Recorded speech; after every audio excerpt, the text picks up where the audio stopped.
ప్రియమైన సహోదర సహోదరీలారా, ఈ సాయంకాలం మనమంతా ఒక అద్భుతమైన స్త్రీ గురించి ధ్యానించుకోవడానికి ఇక్కడ కూడుకున్నాం. ఆమె పేరు అబీగయీలు. అబీగయీలు జ్ఞానం, నమ్రత మరియు విశ్వాసానికి ప్రతీక.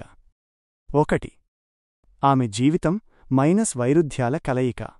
అబీగయీలు ధనవంతుడైన నాబాలు భార్య. ఆమెకు లోకరీత్యా ఏ లోటూ లేదు.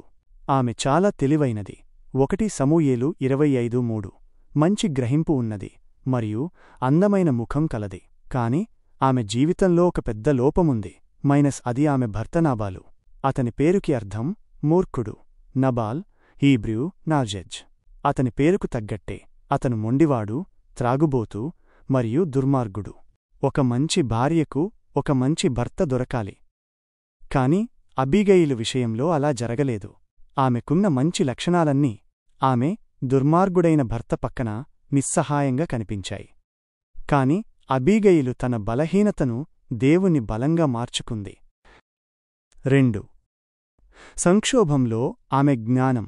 ఒకరోజు దావీదు సౌలు రాజుచేత హింసించబడి పారిపోతున్న సందర్భంలో నాబాలు మందల కాపరులకు సహాయం చేశాడు. అప్పుడు దావీదు నాబాలుకు కబురు పంపి తమ ఆకలిని తీర్చమని అడిగాడు. కాని నాబాలు తన మూర్ఖత్వంతో దావీదును అగౌరవపరిచి అతనికి ఆహారమివ్వడానికి నిరాకరించాడు.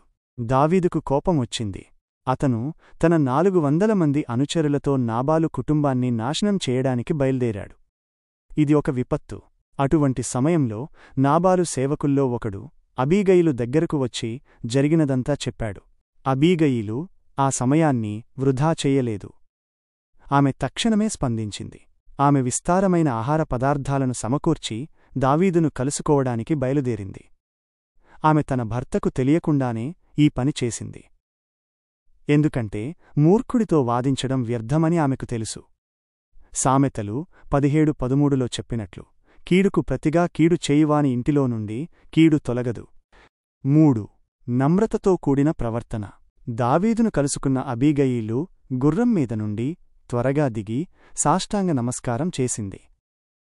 ఆమె తన భర్త చేసిన తప్పుకు క్షమాపణ అడిగింది.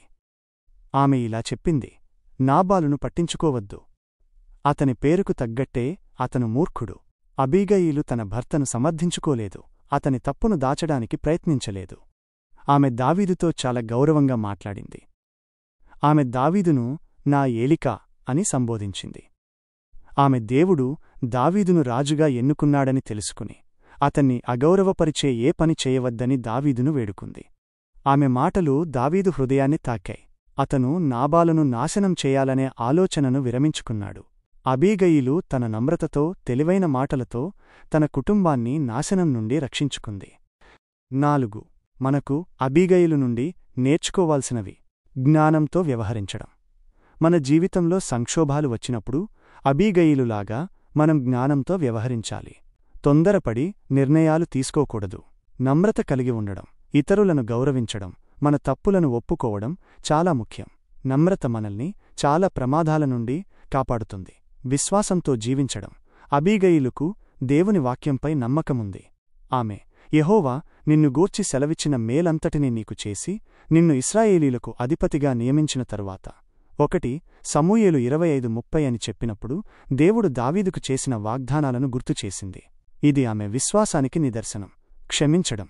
రోమా 12:19లో ఉన్నట్లు, పగ తీర్చుట నా పని, నేనే ప్రతిఫలమిత్తును అని ప్రభూ చెప్పుచున్నాడు. అబీగయీలు ఈ సూత్రాన్ని దావీదుకు గుర్తుచేసింది. మనకు హాని చేసిన వారిపై మనం పగ తీర్చుకోకుండా దేవుని చేతికి అప్పగించాలి. అబీగయీలు తన తెలివితేటలతో, నమ్రతతో మరియు దేవునిపై ఉన్న విశ్వాసంతో తన కుటుంబాన్ని కాపాడింది. ఆమె నాబాలును మార్చలేకపోయినప్పటికీ దేవుడు నాబాలును శిక్షించాడు. 10 రోజుల తరువాత నాబాలు చనిపోయాడు. దావీదు అబీగయీలును తన భార్యగా చేసుకున్నాడు. అబీగయీలు జీవితం మనకొక ముఖ్యమైన పాఠాన్ని నేర్పుతుంది. పరిస్థితులు ఎంత కష్టంగా ఉన్నా దేవునిపై విశ్వాసం ఉంచి జ్ఞానంతో, నమ్రతతో వ్యవహరిస్తే దేవుడు మనల్ని ప్రతి ఆపద నుండి రక్షిస్తాడు. ఆమె కేవలం అందమైనది మాత్రమే కాదు, ఆమె హృదయం కూడా అందమైనది.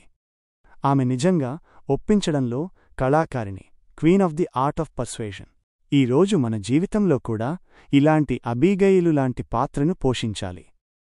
మనం మన చుట్టూ ఉన్నవారికి జ్ఞానంతో నమ్రతతో దేవుని ప్రేమను పంచే సాధనాలుగా ఉండాలి. ఆమేన్.